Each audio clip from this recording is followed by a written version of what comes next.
Shalom adik-adik yang dikasihi oleh Tuhan Yesus, yang Kak Iren sangat sayang, bahkan sangat rindu ketemu. Tapi ya kita belum bisa ketemu ya. Kita masih ibadah di rumah masing-masing, kita masih harus jaga kesehatan. Pasti satu waktu kita akan ketemu untuk ibadah bersama di gereja ya. Nah, hari ini kita mau dengar firman Tuhan. Tadi kita sudah baca Alkitab dan hari ini kita mau dengar cerita firman Tuhan tentang dengan tema Aku Percaya Kuasa Allah. Sebelum masuk cerita hari ini, kita mau ingat dulu cerita yang kemarin, minggu kemarin ya, yang diceritain sama Kak siapa tuh? Iya benar, Kak Grace Worang, ya kan? Kak Grace Worang cerita tentang ada dua orang. Betul, suami istri, mereka menjual tanah, lalu mereka tahan separuhnya, dan separuhnya mereka bawa dan mereka bilang ini semua yang kami punya. Berarti mereka berbohong. Ya. Siapa mereka? Ananias dan Safira. Betul, Ananias dan Safira. Akibatnya mereka meninggal. Wow. Berarti zaman itu orang gak boleh macam-macam. Sampai sekarang pun demikian ya. Kita gak boleh mencobai Tuhan. Gak boleh berbohong.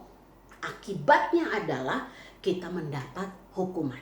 Nah, setelah Ananias dan Safira mereka meninggal, ya, orang banyak mulai takut. Lalu mereka melihat para rasul mulai melakukan ada banyak hal. Mereka diberikan kuasa oleh Allah. Kuasa Allah menyertai para rasul, menyertai Petrus, menyertai Yohanes, menyertai murid-murid Tuhan yang lain untuk mereka pergi memberitakan Injil. Tidak hanya itu, tetapi Tuhan juga beri kuasa bagi para murid untuk mereka melakukan banyak mujizat. Nah, kuasa Allah itu apa sih? Ya, kalau ada yang tanya, aku percaya kuasa Allah. Kuasa Allah itu apa sih? Nah, kita lihat di cerita ini. Kuasa Allah adalah kekuatan yang dimiliki oleh Allah, yang itu tidak dimiliki oleh manusia, tidak bisa dibandingkan dengan apapun yang ada di dunia ini. Nggak ada satupun hal di dunia yang bisa menandingi kuasa Allah. Kuasa Allah itu kekal, ya, hebat. Dan kuasa Allah itu diberikan kepada manusia untuk melakukan hal-hal yang luar biasa. Dan kita lihat pada cerita ini, kuasa yang Tuhan berikan kepada para rasul membuat mereka bisa melakukan hal-hal yang hebat. Di antaranya, tadi dikatakan, mereka bisa memberitakan firman Allah kepada banyak orang dan banyak orang bertobat, banyak orang percaya kepada Tuhan Yesus. Tidak hanya itu, karena kuasa Allah yang diberikan kepada para rasul, mereka pun mampu menyembuhkan orang sakit, membebaskan orang yang terikat dengan roh jahat, setan. Kemudian mereka juga bisa membangkitkan orang mati. Wow, jadi kuasa Allah itu bisa mengalahkan semua hal yang ada dalam dunia ini. Nah, kalau tadi adik-adik baca perikop pembacaan kita, di sana dikatakan pada waktu orang-orang tahu para rasul mereka mau lewat, ya, orang-orang kemudian mereka membawa saudaranya, temannya yang sakit, lalu mereka letakkan di jalan, gitu ya, dengan tujuan begini, ya, nggak perlu sampai ditumpangin tangan deh, sampai disentuh. Petrus lewat aja. Ketika bayangannya kena orang-orang yang sakit, maka orang-orang sakit itu menjadi sembuh. Adik-adik lihat tuh, bayangan Petrus saja, tapi karena kuasa Allah, orang-orang itu bisa sembuh. Sekarang kakak mau tanya, yang hebat Petrus atau Allah?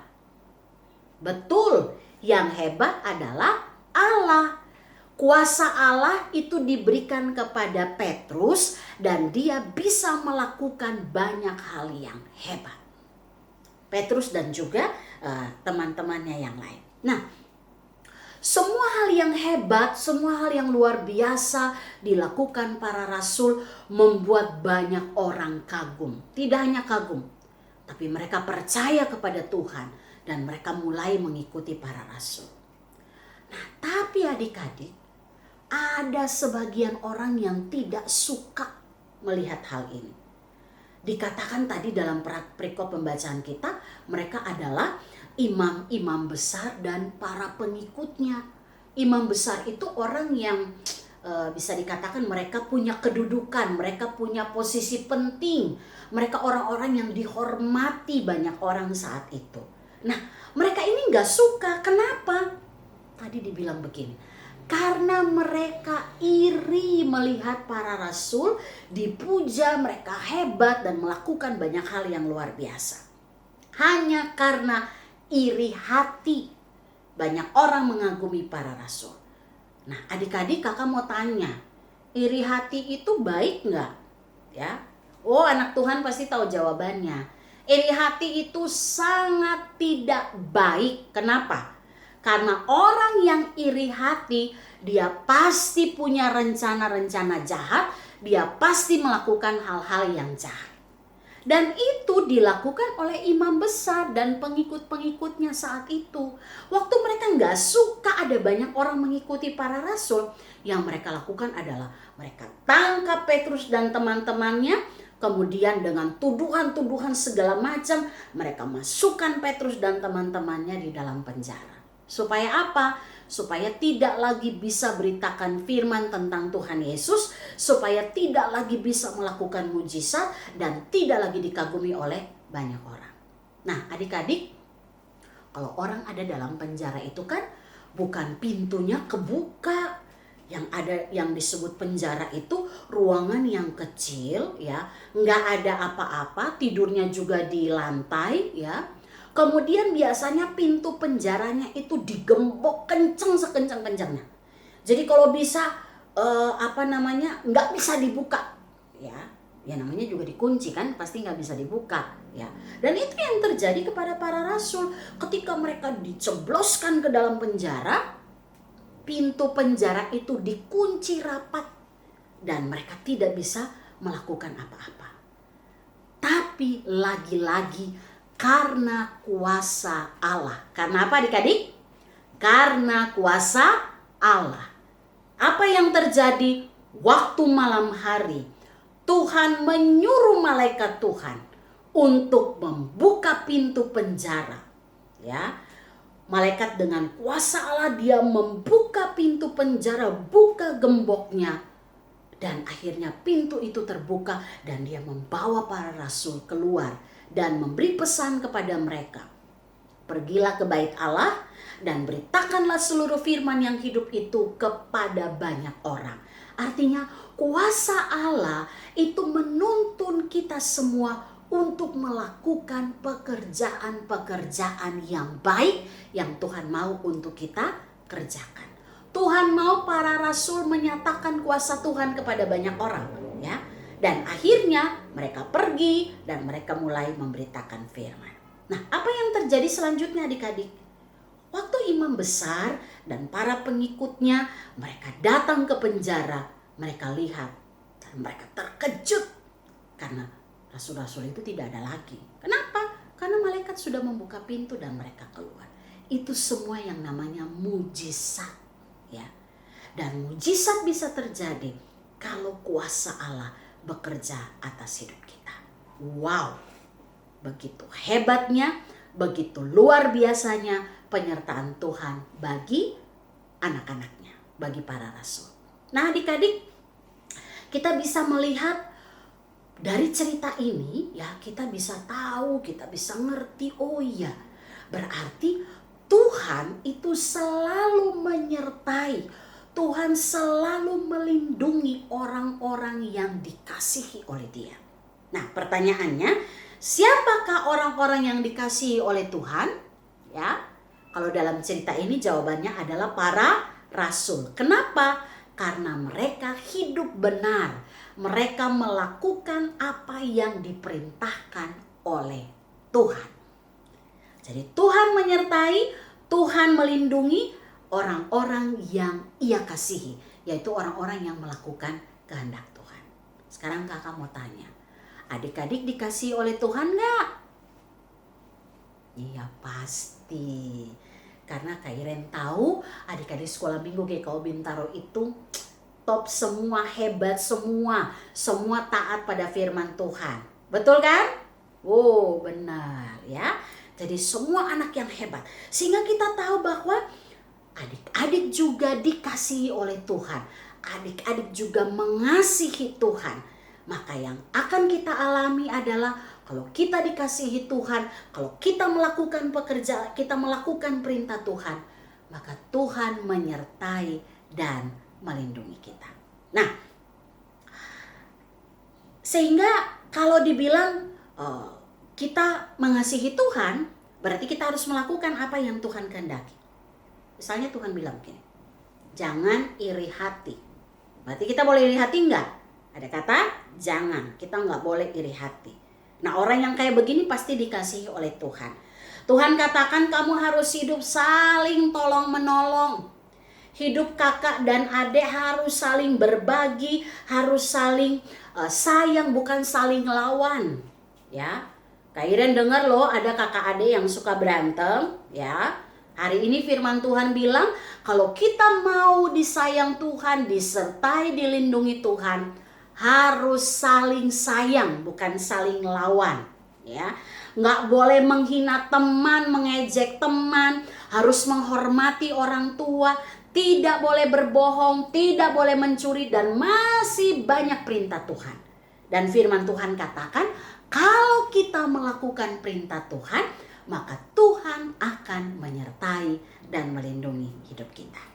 Adik-adik, kalau adik-adik menjadi anak yang taat, tidak hanya kita mengalami penyertaan perlindungan Tuhan, tapi Tuhan beri kuasanya sesuatu yang besar itu ya dalam hidup adik-adik. Melalui rohnya yang ada pada kita, Tuhan akan memampukan adik-adik untuk melakukan banyak hal yang hebat. Salah satu contoh adalah waktu adik-adik ketika sakit. Nah, banyak anak-anak yang kalau sakit kan suka cengeng ya, suka baper, yang suka nangis ya. Tapi kalau kita tahu kita anak Tuhan, kuasa Tuhan ada pada kita, maka waktu kita sakit, kita akan bilang begini, saya pasti sembuh dalam nama Tuhan Yesus. Bagaimana cara kita sembuh? Kita berdoa, kita makan yang benar, makan makanan yang bergizi yang baik, kita minum obat, nggak takut minum obat, kita dengar-dengaran sama orang tua. Maka kita akan mengalami kesembuhan. Contoh yang lain, bagaimana kita mengalami kuasa Tuhan ya? Ketika adik-adik mau menghadapi ulangan, ini udah selesai ya, udah naik kelas ya, dan kakak dengar hasilnya bagus-bagus semua, hebat ya. Ketika kita menghadapi ulangan, adik-adik udah belajar nih, udah belajar di rumah, wah pokoknya udah hafal semua. Tiba-tiba ketika ulangan, wah apa ya? Aduh saya lupa. Adik-adik gak usah panik.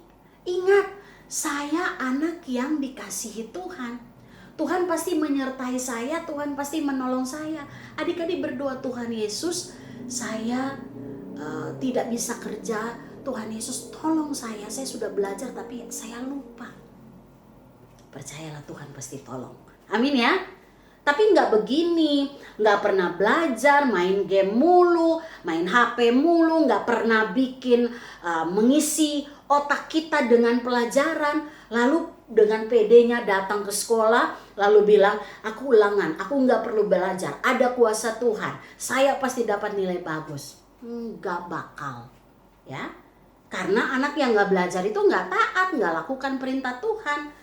Kalau kita mau berhasil, kita harus belajar, kita harus berjuang. Maka ketika kita nggak sanggup, kita bilang, Tuhan, saya percaya kuasa Tuhan. Tuhan tolong saya. Saya akan mampu menghadapi setiap soal-soal yang ada. Nah, adik-adik, Tuhan sekali lagi, Tuhan pasti menolong kita. Percaya akan kuasa Tuhan, dan firman hari ini mengingatkan kita, kalau kita percaya kepada kuasa Tuhan, maka tidak ada lagi rasa takut dalam diri kita.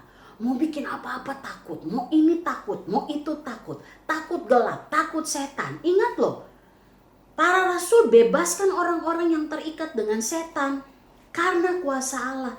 Jadi kalau ada anak Tuhan yang takut setan, kayaknya dia nggak percaya kuasa Allah deh. Ya, jadi adik-adik harus berani. Ya, jangan takut. Kenapa? Karena kuasa Allah ada pada kita. Dan itu yang memampukan adik-adik semua, memampukan kakak-kakak untuk melakukan hal-hal yang besar. Nah, hari ini adik-adik percaya pada kuasa Allah. Adik-adik percaya? Amin, hebat.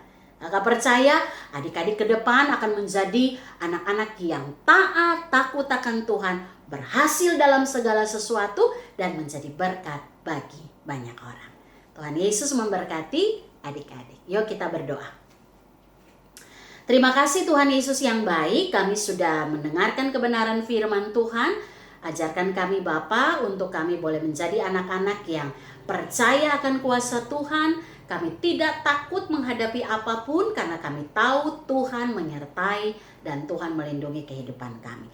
Tolong kami Tuhan untuk kami boleh terus berjalan dalam jalur kebenaran Tuhan dan menjadi saluran berkat bagi banyak orang. Dalam nama Tuhan Yesus kami berdoa dan mengucap syukur. Amin.